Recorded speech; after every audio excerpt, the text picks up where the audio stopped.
Olá, meu amigo, minha amiga, sejam bem-vindos a mais um Portal do José e hoje eu quero compartilhar algumas reflexões com vocês que algumas cabeças mais atentas já começaram a perceber ou já perceberam muito tempo atrás, né?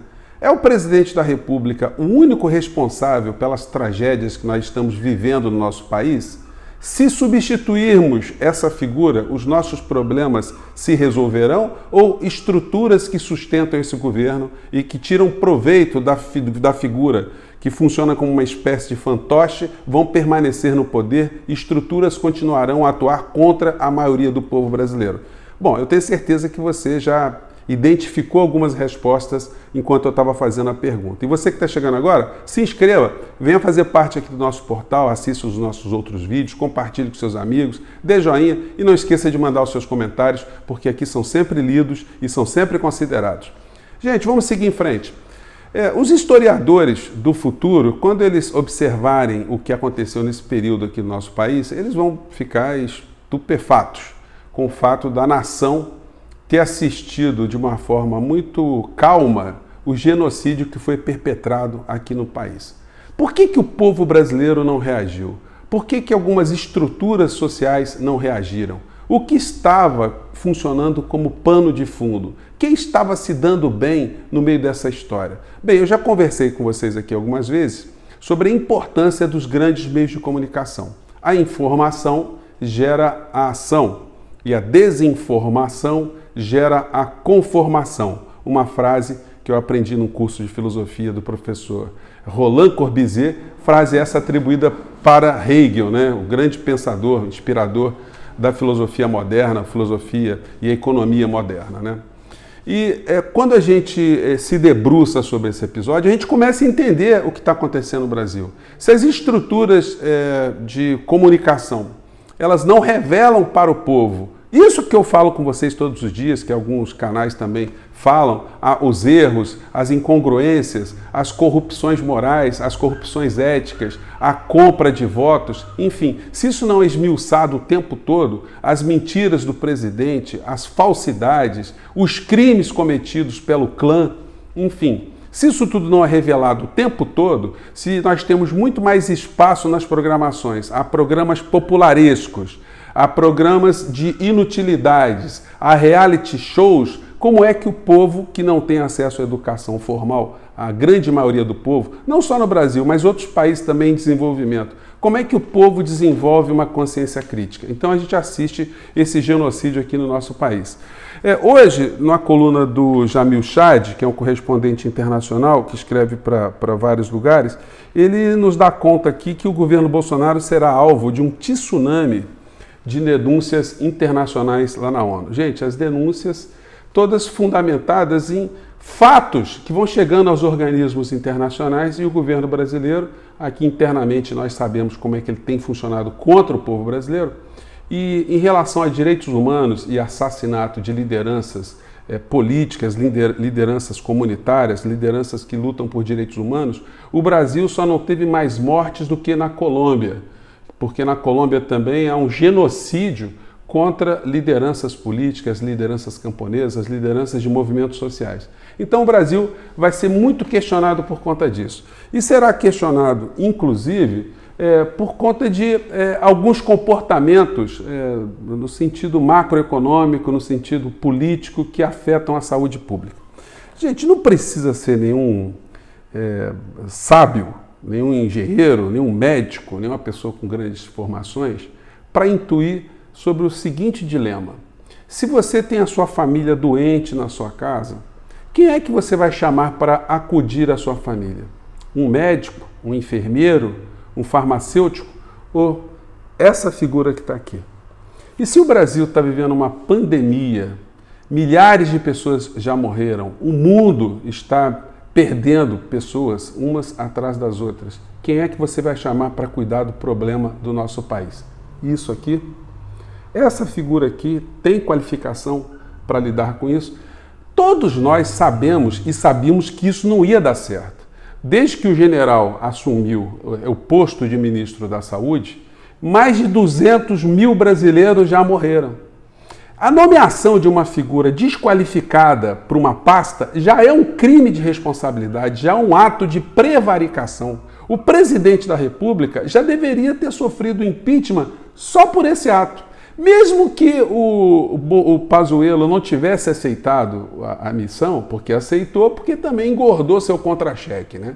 Porque essas pessoas... O que é que movimenta um cidadão a olhar para o Bolsonaro, olhar para o passado do Bolsonaro e falar assim, tá aí, eu vou trabalhar com esse cara. Esse cara é um cara inteligente. Eu, como ministro da Saúde, eu vou enfrentar essa questão e vou salvar o povo brasileiro.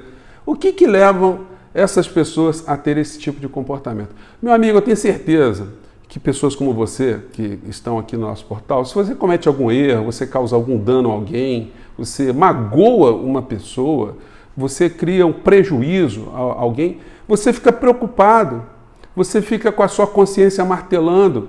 Isso as pessoas, enfim, que se conectam com a gente aqui, né? Porque existe um extrato de gente que vocês sabem que não tem esse tipo de preocupação. E se você atenta contra a saúde de uma pessoa, você faz alguma coisa em relação à saúde de uma pessoa, a pessoa passa mal. Gente, quem é dono de restaurante, quem trabalha com comida, fica com esse fantasma o tempo todo na cabeça. Você fica o tempo todo ali tentando fazer o máximo para não ter nenhum problema em relação à comida que você está servindo, para alguém não ter nenhum tipo de problema, alguém não passar mal, uma criança, um idoso, enfim. Agora, vocês imaginem a cabeça de um presidente da República no momento de uma pandemia. Como uma figura dessa pode tomar uma série de atos contra a saúde que acaba matando pessoas e essa pessoa dorme tranquila? E as pessoas que apoiam esse tipo de atitude criminosa, como é que essas pessoas dormem tranquilas? Como o general Pazuello dorme tranquilo? Como os generais, os militares que estão dentro do Ministério da Saúde, como é que eles dormem tranquilos com esse genocídio que está acontecendo no nosso país? Então a ONU vai para cima dessa gente e nós vamos ter que aguardar também muitos desdobramentos internos até o presidente sair do governo, porque ele está blindado, né, por conta do cargo. Todos os atos que ele comete agora, ele, para ser processado, tem que ter uma autorização da Câmara Federal. E como nós sabemos que ele comprou a Câmara Federal, tal autorização não vai acontecer, exceto se ele for traído pelo homem que ele ajudou a eleger para ser o presidente da Câmara, usando mais de 3 bilhões de reais e generais para fazerem esses acordos aí, né? Tem uma matéria que está circulando em alguns jornais, que é essa aqui, gente. Líderes indígenas dizem que pastores instigam aldeias contra a vacina. Aí é um braço de sustentação desse governo. O Bolsonaro ele está sendo garantido pelas estruturas mais podres, mais criminosas do nosso país. O sistema financeiro está feliz com o Bolsonaro. Eles aprovaram agora a autonomia do Banco Central. Os grandes meios de comunicação, que são porta-vozes dos grandes grupos transnacionais, estão felizes, porque cada vez mais o Estado está sendo encolhido. Estão cortando direitos dos trabalhadores, direitos de aposentados, diminuindo o tamanho da máquina pública, investimentos públicos em saúde, educação, saneamento básico, e o orçamento do Brasil sobra para girar mais dinheiro para dentro do sistema financeiro, para os bolsos e os cofres de bancos privados. Então eles estão felizes. E existem estruturas que sobrevivem às custas de miséria, da ignorância, e um povo que está desesperado e que não consegue encontrar na realidade política razões para a sua tragédia pessoal, começa a acreditar que isso é problema de Deus, ou que Deus que está querendo isso, ou Satanás, o capeta e por aí vai. Então, religiões acabam se utilizando desse sofrimento do povo para tentar dar alguma ferramenta para essas pessoas. E o que está acontecendo no Brasil é o seguinte, que cada vez mais algumas agremiações funcionam como uma espécie de holding, onde eles podem entrar, onde eles puderem penetrar para conseguirem algum tipo de ganho, eles vão fazer isso. E eles estão se expandindo e vão indo para dentro das tribos indígenas. O relato aqui é muito sério, isso aqui vai parar na ONU também. Diz aqui um dos entrevistados, que é um líder indígena, ele diz o seguinte: não está acontecendo em todas as aldeias, ou seja, os índios que estão reagindo contra a vacina, né, não querem vacina. Só naquelas que tem missionários ou capelas evangélicas, onde pastores estão convencendo as pessoas a não tomar vacina porque elas vão se transformar em jacarés e outras ideias malucas, disse ele. Os líderes tribais culpam o presidente Jair Bolsonaro e alguns de seus apoiadores da comunidade evangélica por instigarem o ceticismo sobre vacinas contra a Covid, apesar do grande número de mortes no país, atrás somente dos Estados Unidos. Então, gente, essas estruturas desses picaretas, falando português claro, também estão se dando bem com o governo Bolsonaro. Uma das figuras aí que é responsável por estar aí entre os índios de algumas comunidades é essa figura aqui. O Valdemiro Santiago, que apoia o governo, que tira proveito da ideologia praticada por esse governo e de vez em quando está lá com o presidente com ele para cima e para baixo. O Valdemiro, se você que ficou com a gente aqui até agora, eu vou compartilhar com vocês a seguinte cena. Isso aqui é ele numa tribo Xingu. Essa aqui é a esposa dele, ajoelhada. Eu vou mostrar para vocês uma cena aqui. Tentando exorcizar, tirar demônios dos índios.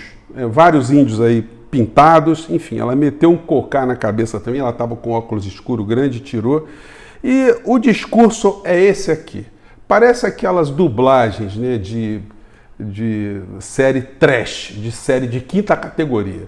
Vejam e observem só a sinceridade da esposa do impoluto Valdemiro, vendedor de feijão. Vamos lá. Porque somente o Senhor, com tão grande amor, pode tocar e abençoar, tocar e repreender essas diarreias que têm afetado essas crianças, essa febre maldita, essas dores. Meu Deus. Bom, aí um pouquinho mais à frente, vou colocar aqui, vamos ver aqui, o momento que o pastor ele vai conclamar os índios aí a expulsarem os demônios, que foram lá na tribo Xingu, né? Os demônios demoraram muito para chegar lá, mas chegaram agora, né? E aí o pastor foi atrás dos demônios que foram atingir os índios, né? Gente, vejam se isso não é uma coisa para prender o indivíduo. Vamos lá. Enfermidade, dores, miséria, espíritos maus, em nome de Jesus, saiam, joga as mãos e diga, sai, em nome de Jesus, amém. Então, gente, é uma coisa grotesca. Eu vou colocar esse vídeo também na descrição para vocês. Ontem acabei até esquecendo de colocar o vídeo do Bolsonaro dizendo que comprar voto é crime, né? Mas depois eu coloquei, assista o vídeo de ontem que vocês vão ver o Bolsonaro dizendo tudo aquilo que leva um presidente a ser deposto e que ele nunca faria, do tipo comprar votos. E ele comprou votos, isso aí está inegável, né? Então, gente, esse tipo de estrutura vai tirando proveito. Não é à toa que o presidente da República nomeou para ser o ministro da Cidadania, o que vai controlar a distribuição de Bolsa Família, uma pessoa que é o principal membro dentro do Congresso Nacional da Igreja Universal do Reino de Deus, do Bispo Macedo. Agora, vocês conseguem imaginar a lisura, a moralidade, a ética sendo respeitada por esse pessoal na distribuição de cestas? Essas pessoas, de repente, vão falar para os seus atendidos que tipo de mensagem? Imaginem só a promiscuidade que esse tipo de situação gerará. Porque esse cara foi colocado como ministro da Cidadania, não foi à toa, né, gente? Não foi à toa. São uma bancada de 30 deputados ligados à Igreja Universal do Reino de Deus, do Bispo Macedo, que de vez em quando também está colocando ali um óleo, está dizendo que o Bolsonaro vai arrebentar. Já coloquei esse vídeo aqui para vocês. Então tem muita coisa para a gente fazer no Brasil.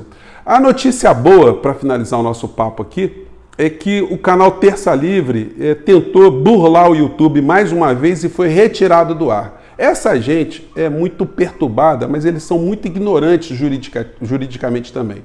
Contrataram um advogado, a advogada entrou com uma ação tentando fazer com que eles recuperem o direito deles entre aspas, de voltar a dizer o que eles quiserem dentro do YouTube. Gente, o YouTube é uma empresa privada. Uma empresa privada, ela tem a garantia constitucional no nosso país que ela pode usar as suas regras e aceitar os tipos de clientes, vamos dizer assim, de sócios que quiserem.